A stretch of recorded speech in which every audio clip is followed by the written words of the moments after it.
Life is not always the easiest. It comes with many ups and downs. Lots of people struggle with everyday tasks. But Matthew McNicol, a part of the 173rd Airborne Brigade, followed through with his goal of joining the Army. He participated in many successful missions to liberate the Iraqis from Saddam Hussein's regime. Born on September 27, 1983, in New Milford, Connecticut, to Stephen and Elaine McNicol. McNicol grew up in a country town called Morris, with his brothers Brendan Nathaniel and his sister Elaine. McNicol spent lots of his childhood there playing soccer and getting in trouble until around freshman year of high school when he moved to New Jersey. McNicol grew up surrounded by the military. His older brother Brendan served, as well as his father. McNicol was inspired by his father to join the service and considered himself an Army brat, mainly because his father was Army, and that's all he knew. McNicol was supported and received help from his father to get signed up. Another big reason McNicol wanted to serve was because of 9/11. After graduating from Tinton Falls High School in June 2002, he enlisted in August, only 3 months later. He entered under the Army branch. Saying goodbye was hard for McNicol. He had to leave behind his younger brother and sister, who were still in high school, his mother, and his father. One of the first big steps to this long journey was basic training. McNicol went to basic training in Fort Benning, Georgia. McNicol explains that basic training was hard, but not because he wasn't in shape, but more so that he had to get used to the little things. I had to get used to like the pain of carrying things on your shoulders, doing all your cardiovascular things you did in high school, like running and jogging and sprinting, all with boots on and carrying weight. And so it's just things you were just had to teach your body to do. That's not natural. McNicol then explains that probably the worst 3 things about basic training was that it was wet, cold, and early. While I can imagine the tons of negatives, McNicol says the best part was blowing stuff up and shooting things. While in basic, McNicol was a part of infantry, which meant he got to do a lot more things than other people in basic. McNicol said it was not hard for him to change his lifestyle, because if you didn't want to get smoked out, you were just going to do it. While in basic, McNicol said that some of the instructors stood out to him more than others. McNicol said they were all high speed and knew what they were doing, basically because they were doing exactly what he was doing. A typical day for McNicol: early formation, wake up, PT, chow, and then what we're learning that day, whether it be we're in a week of weapons qualification, or if it's medical training, or if it's land navigation, you go out and do that for most of the day. And then you got more PT, chow, and then weapon maintenance or layouts or whatnot. But after the ceremony for completing basic training, McNicol headed right across the street to Airborne School. Airborne School was slightly not as restricted as basics, McNicol says. You were in basic training, so you feel a little bit out of the house more so, you know, like you leave your mom and dad and you're still stuck in the shit in basic training. And then you go to Airborne School and then you're like, oh, okay. Starting to feel like I'm my own person. McNicol explains that he never felt scared learning about the things he would need to do because he never thought it would become a reality. A big part of Airborne School, and as McNicol says, the most exciting, was jump days. Jump days were days that could become a hassle if you were jumping out of an airplane instead of a helicopter, because they had to drive all the way there, wait around, load up, fly, jump, and then drive all the way back. After completing Airborne School, McNicol served in the 173rd Vicenza, Italy. From here, his first assignment was to be mobilized to Iraq. He arrived in Italy in January and left for Iraq on March 29th. McNicol's unit's first contact was an artillery raid. His first contact was insurgency in Aloysia on August 4th. Yeah, so we were coming back. I mean, it was the first of many ambushes, and that was my first one, and it happened so fast. I mean, we didn't stop at all. We just blew through the kill zone.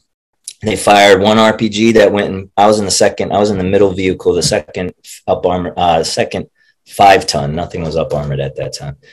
And missed the first 2, and then the second one hit the back of our 5-ton, and then the third one went between that one and the command Humvee, and then they were shooting AK fire, which was above our heads, and we all returned fire.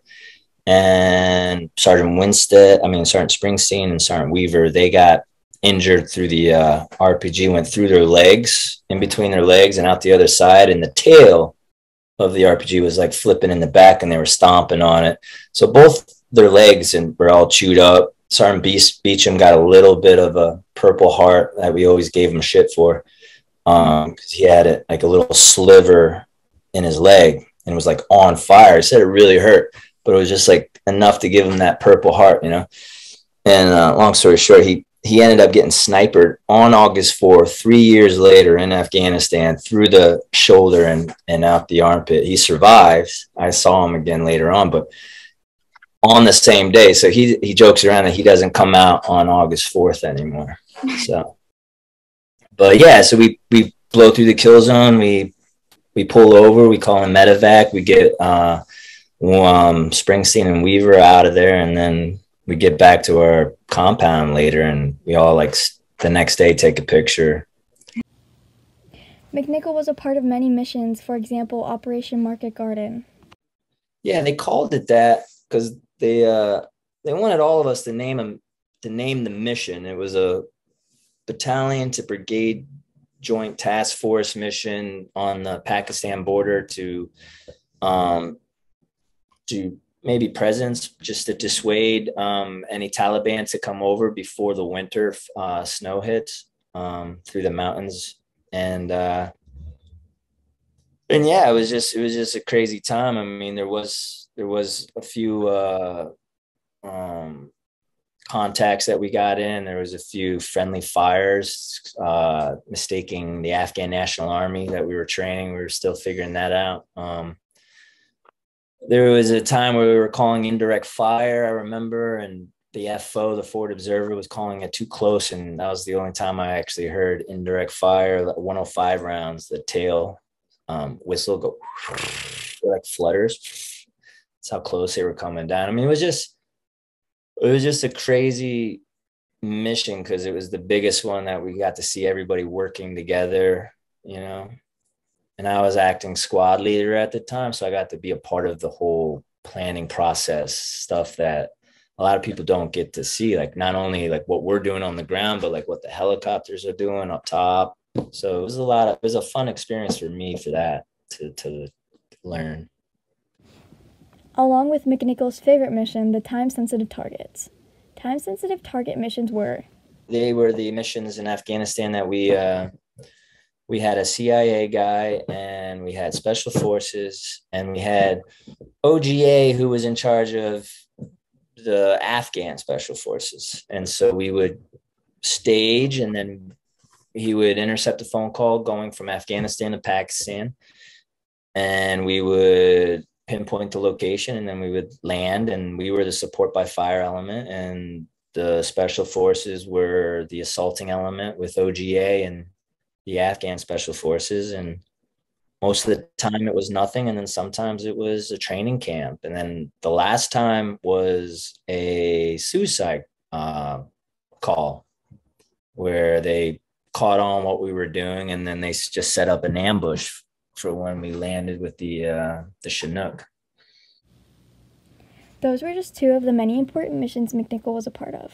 The main goal of everything was to eventually capture Saddam Hussein and give the Iraqis their freedom back. While being overseas and completing these successful missions, there were many downsides. McNicol said that in Afghanistan it was more set up. They had their forward operating base where they have little homes and contact workers from the U.S. They had electricity, a gym, and a chow hall already set up when they got there. Whereas over in Iraq, they would have to sleep in abandoned buildings and set up guard shifts or sleep out of their rucksacks. While going through these many hardships, there were some positives. Oh yeah, I mean, that's all I remember, you know. I try not to remember the other shit. But yeah, I mean, there was like Helms Deep, like I was telling you before, that guy who was like 5'1", and the wall was like 5'3", and he's trying to hop over and return fire, you know. That and Sergeant Beecham running out of the building thinking the enemy was right outside the gate, and he's throwing grenades over the wall and just causing more panic and mayhem. And there was that, and then there's just all sorts of stuff. There's stupid mistakes that I've done. Like, I remember people who were yelling and telling me I almost killed myself because I was training to learn how to do a mortar round, and you bring the mortar round through the tube, and you guide your hands down the tube. You don't want to leave your hands up there. Guide it down, and then it goes off. But sometimes it gets stuck, and so when it gets stuck, you got to tap it from the bottom, and then get your hand out of the way. And I just went and dunked it down in there, and luckily I had my hand out of the way, but it could have easily been blown off. After 4 active years, McNicol decided it was time to go home and try to have a life outside of the military. McNicol earned 4 Army Commendation Medals and his National Defense Ribbons. Thank you for all you've done and being able to share your story with me.